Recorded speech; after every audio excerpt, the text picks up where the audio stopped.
Hey, shalom, brothers and sisters. I welcome you back. Thank you again for joining me today. Today, I want to talk to you about familiarize yourself with what they call the little God's doctrine. It's usually what prosperity gospel people say. They try to say that you're already a little God, you're divine. Right now, they tell their audience that, their viewers, just to basically build you up and try to swindle as much money as possible out of you. And I know that I believe some Catholics, but Mormonism also believes this too. But I just wanted to familiarize you with this unscriptured and satanic doctrine that's not biblical, anti-biblical.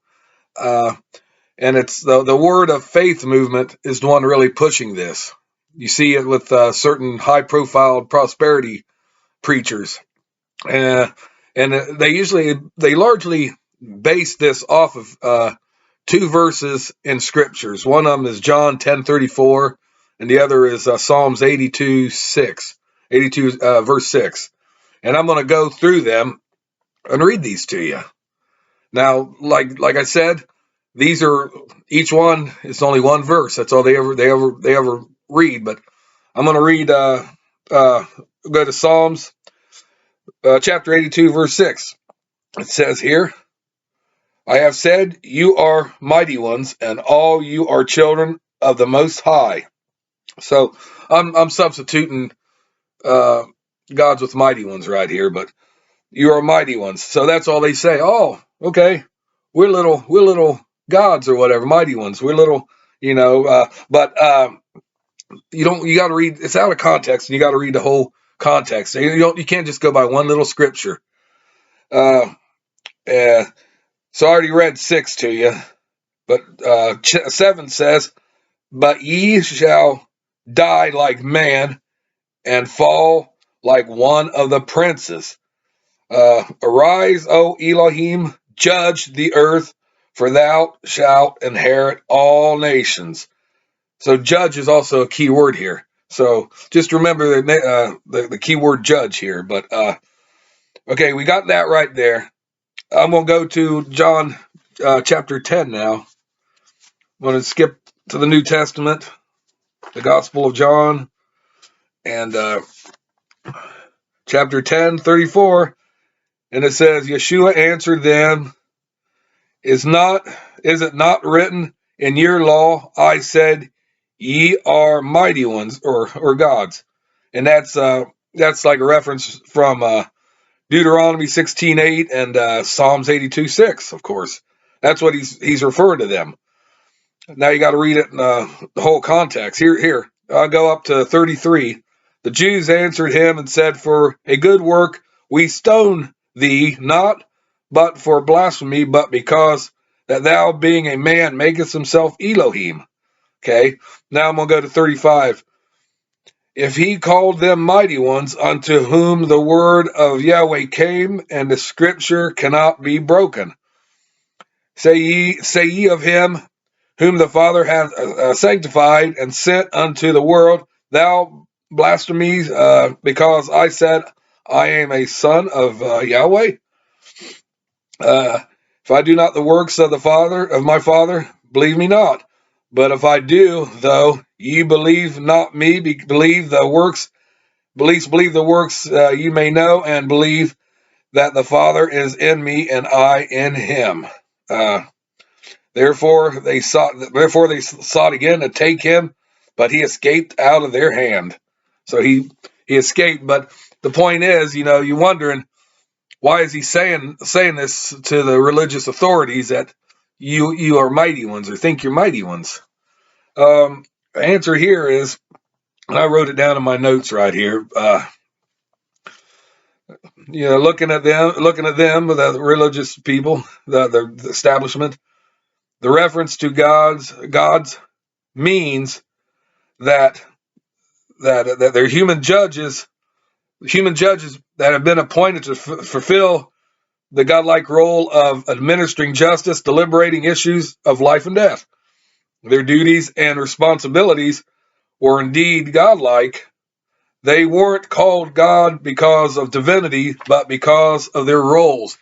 They had a appointed role duties. They had roles. That's why they said you make yourself out to be gods because you think. But they they're it's not nothing to do with divinity. They're not like immortal or don't have superpowers or anything. But like in Genesis, they used the verses that say every creature was created by their different kinds, and that man was in the image of Elohim. So the other part here is they also use Genesis to say Yahweh, Elohim created us in his image. So that's these prosperity, these people, these proponents to this doctrine are saying, so animals are after their kind, we're after the Elohim kind. We're after him. So we are little gods, is what they're trying to get at. But these preachers confuse the terms creation and procreation. We're not little gods or little mighty ones. Yahweh, he created us. He didn't procreate us. He created us, and in turn, it takes two of us, a male and female, to get together and not create. We procreate. Procreation. That's a big difference there. So we don't have these divine abilities and powers. Humans don't create their offspring, but procreate. These people are motivated.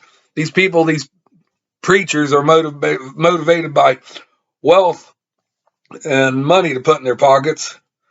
And then I also have some examples here. I have some examples here. And I could sit there and show them to you right now. If you go to the book of Acts, chapter 14 and verses 8 through 15. Read the story of Paul and Barnabas. See what happened with them. Paul and Barnabas, in a nutshell, Paul and Barnabas refused to be called little gods. When they were there preaching, the people couldn't believe it, and they tried to tell them that they were some kind of Greek gods, Apollos and whatever it was. But Paul and Barnabas, they refused it, said, nope, we're not mighty ones. We're not. And they're trying to explain it to them. And next one go to is Genesis chapter 3, 1 through 5.